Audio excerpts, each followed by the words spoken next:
Once atau relasi? Kalau dulu untuk bisa rekaman bagus, terutama penyanyi nih, emang harus nyanyi bagus. Mau diedit di mana? Nggak ada fasilitas edit tuh. Di balik nada-nada indah dari seorang penyanyi ya, ada instrumen yang bunyi. Ya ini orang-orangnya gitu loh. Sebetulnya kalau logika recordingnya udah ada, nggak terlalu sulit ya. Yang enaknya di digital itu kan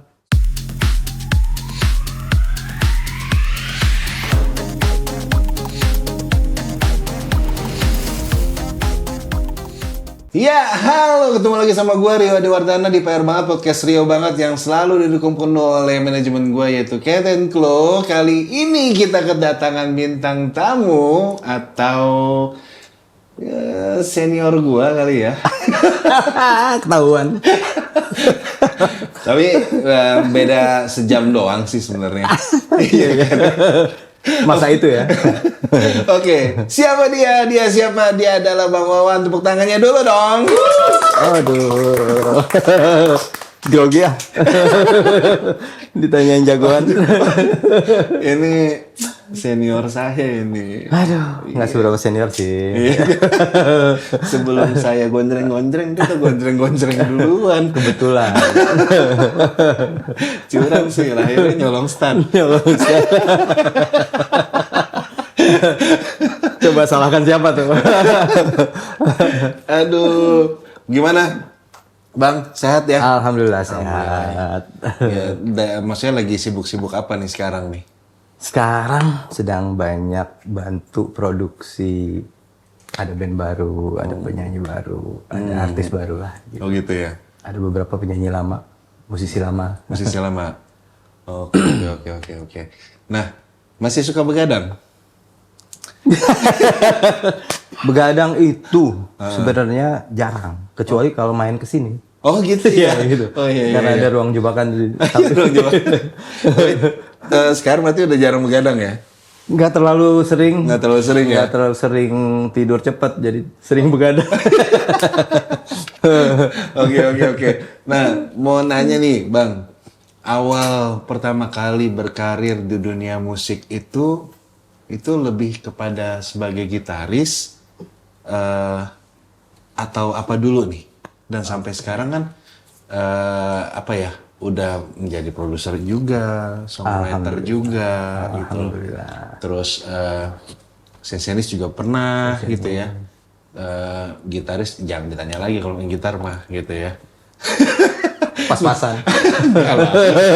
Maksudnya awalnya itu pertama kali terjun dunia musik itu tahun berapa tuh Bang? Dan sebagai apa gitu? Dulu itu pertama kalau terjun ke profesional, kalau nggak salah inget ya, tahun 95-an lah. 95 ya? 95 itu masih jadi session gitaris untuk recording. Oh, langsung jadi sesionis gitaris Session recording. gitaris. Oke. Karena sebenarnya kalau dulu belajar musik sih dari SD ya. Suka musik dari SD. Oke. Belajar. Dan yang saya nggak pernah lupa sih ada 3 orang yang boleh saya bilang mereka yang menularkan kemampuannya ke saya gitu. Oh, Nomor 1 itu namanya Ridde Umar. Ridde Umar itu guru. Saya pernah tinggal di Purwakarta dulu. Pindah dari Bandung pindah ke Purwakarta. oh iya kah? Ya. Oh sempat di Purwakarta? Sempat, itu agak lama juga tuh. Mungkin 5 tahun lebih lah. 5 tahun lebih ya? Nah, perjalanannya itu saya ketemu direkomendasikan guru gitar, belajar klasik sih tapi datang ke rumah gitu. Saya ke rumah beliau, Oh, private ya? private. Oke. Tapi ya lebih banyak akhirnya beliau bilang, ini sih bakatnya nggak klasik nih. Main elektrik aja. Setiap nanya kan lagu-lagu yang, ini kalau lagu Queen yang ini gimana ya? Bawa kaset. Waktu itu saya masih kelas 4 SD lah, kelas 4, kelas 5 lah. Oh iya? Mm. Oke. Cuma udah dengerinnya The Beatles, Queen, Led Zeppelin. Oh, ini hatam The Beatles nih. Suka banget. Suka banget. Yang mana pasti tahu ini. Oke, terus. Udah begitu sekolah pindah tuh ke Bekasi. Saya punya guru lagi namanya Bapak Amramli. Amramli itu beliau itu dulu komunitasnya barengan almarhum Jack Lesmana. Oke, oke. Wah. Nah dari beliau itu baru ilmu buat kerja itu saya pakai terus. Karena belajarnya sebetulnya jazz sih belajarnya ya. Tapi memang suka juga sih.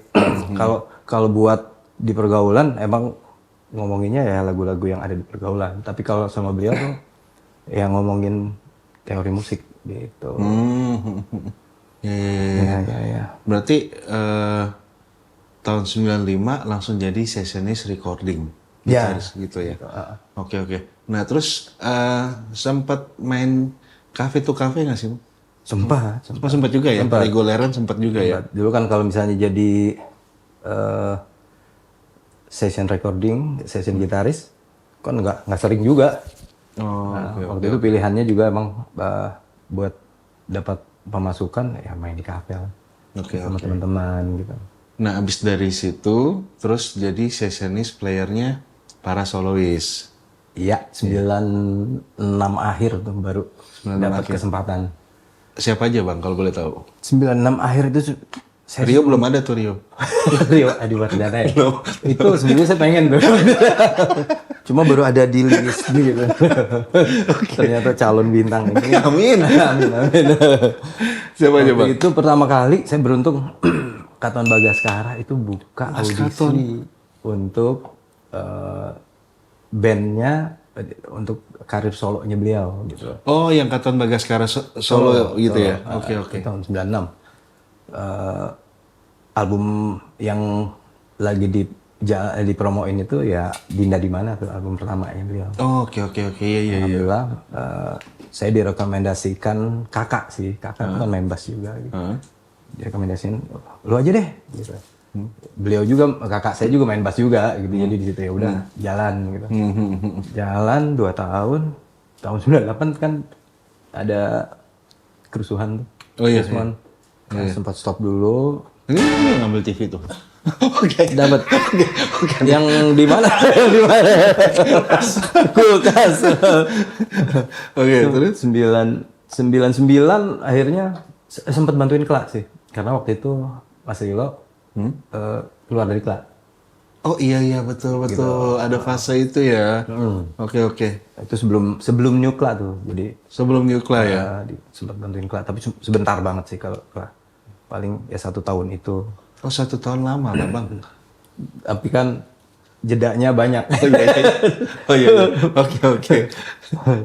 Gitu. Terus habis Kla? Habis bantuin Kla karena ketemu sama Mas Ari Lasso, ya diajakin lah. Oh, Mas Ari Lasso juga? Diajakin. Akhirnya jalan tuh. Yang agak lama sama beliau tuh. Sekitar hampir 10 tahunan lah jalan. Wah, serius? Oke, oke, oke. 2000 apa 2001 ya? Ya, tapi nggak genap 10 tahun sih. Ya, di perjalanan itu baru ketemu banyak orang sih. Ketemu Meli Guslo, terus bantuin juga Meli. Sama Anto Hud, album solonya ya, bukan potret ya. Itu berdua dengan Didit Saad. Halo Didit. Oh, Guru saya tuh. Terus salah satu guru saya juga. Iya, iya, iya, iya. Nah itu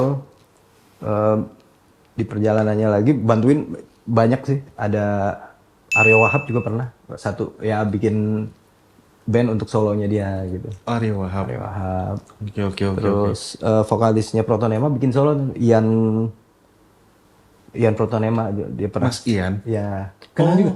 Enggak. Oh. Tahu, masih pernah kenalan gitu. Tapi kalau kenal banget enggak. Mas Ian solo. Ya, itu bikin satu album tapi nggak lanjut, udah. Tapi 2006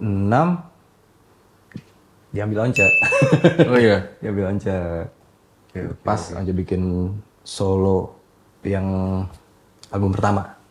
Oke, oke. Yang Aku Mau sama Deolova. Oh. Itu terakhir berarti sama Mas Once?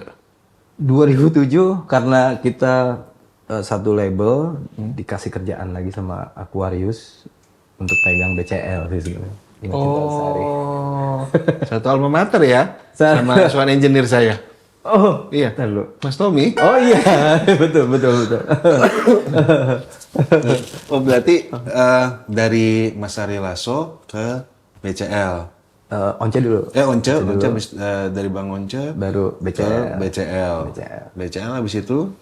Habis itu nggak ada yang lama sih kalau Once sama BCL cukup lama sih mungkin 13 tahun atau Oh iya, jalan lah sama mereka. Cuma ya kiri kanan oke. Kiri kanan oke ya. Oke. Sempat begitu istirahat jalan sama Judika sebentar, udah nggak. Habis itu saya kayaknya lebih senang di studio. Gitu. Nah tuh guys, di balik nada-nada indah dari seorang penyanyi ya, ada instrumen yang bunyi, ya ini orang-orangnya gitu loh. Maksudnya ada juga sesionis gue juga yang mungkin lo udah sering lihat juga lah, kayak Angga gitu, kayak Gedon, Aseng gitu, Mas Awan juga kan sempat di BCL juga kan. Sempat. Dan ada Bang Yoram juga gitu. Ya ini orang-orang, ya resiko kita sebagai solois, kita hampir jarang ada band yang bisa netep gitu. Iya. Iya kan? Iya betul. Ya nggak, maksudnya bukan suatu kesalahan juga kenapa nggak bisa seperti itu, karena memang waktu kerjanya tidak bisa sama kan gitu ya. Ya benar. Tidak bisa sama kayak yang lain, mungkin ada yang rapat-rapat banget, ada yang Senin Kemis, ada yang Senin doang, ada yang baru niatnya doang gitu. Benar, baru niatnya doang. Jadi masa Senin Kemis. Nah berarti udah lumayan banyak notasi yang ada di kepala dok, sama di hati gitu ya, sehingga maksudnya bermain sebagai sesionis gitu ya, dan sampai akhirnya bisa sampai ke di belakang layar sebagai produser gitu dan arranger tuh gimana sih tadi? Sebetulnya sih kalau dari awal tuh sebelum jadi sesionis gitu, saya lebih senang main band ya, bikin band sendiri, bikin lagu tapi ya belum beres lah, bikin lagu nggak kelar, cuma dapet refnya doang. Dan teknologi rekam waktu itu kan masih susah ya, masih analog. Kalaupun pinjem alat rekam dulu ada Fostex, ada satu lagi apa ya, lupa deh namanya. Nah itu paling pakai kaset yang tipe 2 tuh. Oh iya. Gitu. Itu nggak mudah lah. Titik baliknya sih sebetulnya waktu mulai kenal teknologi digital. Pertama sonar. Oh sonar. Ya, terus belajar Nuendo, Cubase. Wah udah lama banget tuh. Udah asli. Waduh ya ketahuan umurnya. Nuendo bagi lo yang belum tahu, wah itu Top. Keren banget sih. Keren. Enak pakainya ya. Setiap orang sih punya kecocokan masing-masing ya. Benar. Zaman itu kan Pro Tools juga bisa jalan juga. Benar. Bagus juga. Benar. Gitu. Oh, maksudnya ada transisi, ya itulah ya, maksudnya dari transisi dan segala macam, bahkan dari yang era yang konvensional menjadi sebuah digital gitu ya. Ya digital. Waktu digital itu paling enak kerjanya gitu. Tapi penyesuaiannya itu dari konvensional ke digital tuh perlu penyesuaian yang lama nggak sih bang? Sebetulnya kalau logika recordingnya udah ada, nggak terlalu sulit ya. Yang enaknya di digital itu kan semua yang kita bayangin di rekaman analog itu divisualisasikan. Oh ini track gitar, ada gambarnya. Bahkan kalau gambarnya wave-nya aja kelihatan, oh ini kegedean nih. Belum dengar bunyi aja kan kita udah lihat tuh. Iya betul. Jadi sebenarnya dipermudah dengan divisualisasikan. Betul. Makanya zaman itu konvensional ya. Ya, kalau itu kan benar-benar kupingnya. Kuping sama kita bayangin logikanya ini track berapa gitu. Ya kayak gitu sih. Iya. Terus bisa pada saat itu mungkin sebelumnya kali ya, terlibat di album besarnya Bung Once sama Mas Ari Lasso. Oh iya. Itu Bang Wawan sebagai, kalau di Mas Ari Lasso saya hanya nulis lagu aja sih. Satu lagu di album kedua, satu lagu di album keempat. Oh, oke. Berarti ada satu lagi sih tapi kebetulan nggak jadi masuk gitu. Okay. Ada cerita unik apa, Bang? Kalau lagi rekaman sama artis-artis atau penyanyi besar seperti mereka gitu. Kalau rekaman mungkin sama Mas Once lebih sering ya. Lebih sering. Mas Once itu orangnya detail banget loh. Oh ya? Detail banget. Jadi kalau misalnya udah misalnya take vokal nih, satu track, coba sekali lagi. Padahal udah bagus. Kalau menurut saya, ini udah bagus banget nih. Coba lagi. Tapi ya itu kan sah-sah aja kan buat Iya. buat hasil yang terbaik gitu. Betul. Biarpun pada akhirnya balik lagi ke yang pertama lagi gitu. Iya. Kadang-kadang begitu. Setelah berapa track gitu. Iya. Ah, yang ini yang ini. Nah, itu yang pertama. Tapi ya gue juga pernah kayak gitu juga sih bang. Maksudnya coba lagi deh mas, coba lagi gitu. Ujung-ujung yang pertama aja deh gitu. Benar, biasanya sih gitu. Iya, gitu. Kayaknya mungkin yang pertama secara mental kan, gue masih nyoba nih. Kalau salah gue ulang lagi. Oke. Jadi nggak ada beban tuh nyanyinya tuh. Bener. Nah, perubahan industri dari era album fisik ke digital, gitu ya. Apa yang Bang Wawan rasain? Kalau rasa audionya, kayaknya sih kuping saya tuh lebih cocok ke analog ya. Tapi kalau pada akhirnya kita belajar lagi gimana caranya supaya hasil rekaman digital mendekati analog, sebenarnya bisa aja disesuaikan sih. Bisa aja disesuaikan, ya. Tapi ada hal yang memang udah harus duduk di era itu. Gitu. Benar. Nah, apa ya? Kalau misalnya mungkin generasi zaman sekarang ya nggak tahu ya, maksudnya zaman konvensional tuh kayak apa ribetnya pada saat kita lagi recording ya. Iya. Bang, ya. Wah itu sih masih zaman pita tuh. Ya. Lo jangan berharap ketemu operator recording yang ramah. Ini pengalaman nih, pengalaman Semuanya pribadi. galak. Karena kenapa? Pada saat itu memang recording tuh mahal. Iya, benar. Mahal dan susah karena terbatas, nggak kayak zaman digital zaman sekarang. Salah hapus. Zaman dulu ada limitnya. Benar. Kita semakin diulang semakin tipis hasilnya ya bang ya, benar ya. Betul. Nah itu menurut Bang Wawan peluang untuk bagi musisi muda zaman sekarang di era zaman sekarang ini di digital itu gimana bang? Maksudnya sorry ya, maksudnya ada beberapa yang memang tidak memikirkan soal kualitas. Oh iya. Iya kan? Maksudnya ya udah sih, ya udah, kebanyakan ya udahnya. Maksudnya menurut Bang Wawan sebenarnya peluangnya segitu besarnya kah untuk para musisi muda di era digital zaman sekarang gitu? Harusnya sih lebih terbuka ya. Lebih terbuka ya. Kalau dulu untuk bisa rekaman bagus, terutama penyanyi nih, emang harus nyanyi bagus. Iya betul. Mau diedit di mana? Nggak ada fasilitas edit tuh. Nggak ada editan juga.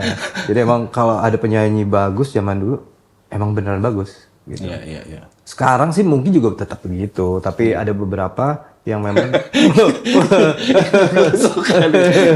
ada beberapa, nggak semua. Oke. Ada beberapa yang dia punya kesempatan mengedit, misalnya kalau vokal pakai Melodyne lah, atau pakai Vari Audio. Zaman atau analog belum ada kan ya? Yang saya tahu belum ada. Belum ada. Ini gimana? Mau ngedit gimana orang ada di pita, ya kan? Dengan diulang aja. Iya betul. Diulang, dan kalau diulang terus juga kan diomelin juga kan. Iya benar. Gitu. Jadi emang sebaiknya mereka udah siap gitu. Dan untuk masuk rekaman itu akhirnya ya orang-orang yang udah siap aja. Betul, bener banget itu. Jadi pada saat kita mau rekaman itu yang ditanya sama operator, yakin udah mau rekaman, udah siap belum gitu ya? Benar. Ya karena memang ada limitnya, nggak kayak zaman digital zaman sekarang gitu ya. Maksudnya lu mau ulang di tempat yang sama 100 kali juga Benar. nggak ada masalah gitu masalah. ya. Coba zaman pita ya. Waduh, ampun deh. Langsung tuh suara alien mau. Suara alien. Itu susah. Susah kan? Pokoknya ada band yang di era di analog berhasil, ya itu biasanya jago-jago sih emang. Betul. Itu sih asli sungkem sama musisi zaman dulu ya. Benar. Iya kayak apa namanya? Grup band SAS. Senior Iya banget kan? ya. Iya kan? Terus katakanlah God Bless. God bless. God Bless yang musiknya begitu rumit ya. Dream Theater Indonesia itu kan. Bener. Iya kan? Di zaman pita, lo kebayang kagak? Iya kan? Itu Dia. Itu kalau zaman digital aja mungkin bisa ngulang 5-6 kali gitu kali ya. Bener. Sedangkan mereka itu dengan analog yang terbatas itu kelar gitu ya lagunya. Itu dia. Hebat ya zaman dulu. Mungkin kalau anak sekarang Andre Dinut yang bisa. Oh ya. Bung Andre. Salah satunya. Iya, Bung Andre Dino. saya Itu pengagum dia. apa ya? Bukan berarti musisi zaman sekarang biasa aja. Enggak, maksudnya kan kalau kita bikin perbandingan ya, maksudnya bukan dibanding-bandingkan juga, tapi zaman dulu itu waktu zamannya analog segitu susahnya dan segitu butuh apa ya? Pengorbanannya sampai kita benar-benar bisa siap masuk ke dalam studio recording untuk recording Bener gitu ya. banget, bener banget. Jadi kalau misalnya setengah-setengah kayaknya enggak ya zaman dulu ya. Wah kayaknya nggak kelar. Nggak kelar ya? Nggak kelar. Makanya sebelum masuk rekaman pasti latihannya udah berapa shift dulu. Oke, dengar-dengar lagi produserin artis baru yang masih muda-muda ya. Mbak, ya betul. Alhamdulillah diberi kepercayaan sama partner saya, Mas Omar. Oh Bang Omar, suhu. Mas Omar itu gitarisnya Jackpot. Nah, Ya, oke. sekarang jadi banyak produser, dia banyak memproduseri artis dan salah satunya juga bergabung di timnya Virginius. Genius juga ya? Ya. Oh iya, Bang Omar. Itu nama proyeknya Mighty Sun. Mighty Sun. Ya, Mighty Sun itu tiga gitaris masih muda yang umur 19-20 lah. Oh ya? Yang beda dikit sama gue ya? Beda setahun. Setahun. Setahun. Papanya. Papanya beda setahun. Nah itu mereka tuh dulunya aktor. Mereka yang tiga ini Oh iya? aktor cilik dulunya. Oh, aktor cilik. Nah, di layar lebar. Terus ada juga yang jadi bintang iklan. No. Nah, itu memang bukan kebetulan mereka semua tertarik main musik karena ternyata papanya tuh musisi juga dulu gitu. Iya. Sini juga ada Bang mantan aktor cilik. Ada juga. Ada ini Bang Irjon sini. Oh iya. Sekarang jadi tukang gambaran. Tukang gambar. Gak tahu kan lo tukang gambaran. Lu pasti gak tahu tukang gambaran. Gak pernah main gambaran. Oh, bukan main generasinya. gambaran. Jadi kalau zaman dulu tuh kita bawa 10 gambaran yang gambarnya Superman segala macam gitu ya. Pulang bisa buat 30 karena menang. Yang gambarnya terbalik kalah gitu. Iya. Ditepok gitu. Masih sekarang lagi produserin itu ya. Ya sama ada satu lagi penyanyi solo namanya Bobby Geraldi. Boxman kita panggilnya. Nah itu juga musiknya ya Yang sama Brother Bong bukan? di luar Brother Bang. Oh di luar Brother Bong. Brother Oh oke. Gitu. Siap. Insya Allah sih bulan ini dirilis Amin. di Next Art. Oh ya. Terima kasih. Ya. Yang Mighty Sun ini ya. Yang Mighty Sun sama yang si Bobsman. Oke. Ditunggu tuh. Lagunya pasti keren tuh. Insya Allah. Genrenya lebih kemana Bang? Kalau yang Mighty Sun itu sebetulnya kita cari musik yang kalau bisa nggak seperti kebanyakan sekarang gitu. Makanya lebih ke rock 90s. Wah. Saya suka gitu. Ya. Atau rock ya akhir 80-an lah. Kalau kita dengar musiknya Def Leppard atau Bad English gitu. Kayak gitu. Ada ya kayak gitunya lah. Siap. Pengennya kayak begitu. Nah, ya tergantung Bapak produser ya, Pak Omar. Siap. Wah, pasti keren banget tuh jadinya tuh. Amin, insya Allah. Jangan lupa guys, pokoknya dipantengin terus di semua DSP kalian Mighty Sun ya. Mighty sama Sun. Bobsman X namanya. Bobsman X ya. Oke. Yang pertama, depan layar atau balik layar? Balik layar lah. Analog atau digital? Digital. Once atau Relaso? Dua-duanya oke. Nggak boleh. Once atau Relaso? Once deh. Once, wow. Asal Relaso, bukan saya. Jebakan banget. Di studio atau di panggung? Studio aja. Oke. Bongki atau Ari Lasso? Bongki. Oke. Yang ini pasti dia bingung. Jangan. Ya kan? Mighty Sun atau Bobsman? Dua-duanya anak sendiri. Nggak bisa yang ini. Oh, ini nggak bisa ya. Nggak bisa ya. harus diolah dua-duanya. Oh, harus diolah ya. Oke. Oke, satu lagi Bang. Gitaris atau sound engineer? Gitaris. Oke, dua tangan loh. Sound engineer udah ada Kak Tommy ya, sama Kak Omar. Oh iya. Oke, Bang, mungkin ada yang mau disampaikan buat para penonton dari PR Banget terkait mungkin rilisan atau apa, silakan. Mungkin yang mau di-follow sosmednya apa segala macam. Oh iya. Silakan. Kalau audiens berkenan, follow dan ikuti rilisan baru kami, insya Allah tanggal 6 di Spotify, yaitu Mighty Sun. Mighty Sun. Ya. Tapi akun IG-nya lupa. Pokoknya akun IG-nya ada di sini. Ada di sini ya. Tadi jalan nih. Ini Jadi ketemu balik lagi. Insya Allah tanggal 13 juga akan dirilis Bobsman X. Dan semoga karya-karya dari Mighty Sun dan juga Bobsman juga ya. Amin. Itu bisa diterima di hati masyarakat Indonesia khususnya. Gitu ya. Ya Bang ya. Terus ada yang mau disampaikan juga nggak buat semua musisi di Indonesia di era digital zaman sekarang ini? Aman sekarang. Menurut saya berkarya aja yang profesional. Berkarya yang profesional. Yang penting satu punya kapasitas, dua punya integritas, ketiga punya mentalitas yang bagus. Weh, tepuk tangan, keren tuh. Siap. Oke. Oke, Bang Wawan, terima kasih banyak sudah mampir ke PR Banget, podcast Rio Banget. Terima kasih juga udah diundang. Ya, kita udah bisa ngobrol-ngobrol, banyak ilmu ya juga yang gue dapat juga dari hasil obrolan ini, dan semoga karya-karya dari Mighty Sun dan juga Bobsman dan apapun yang diharapkan mendapatkan hasil yang terbaik gitu ya.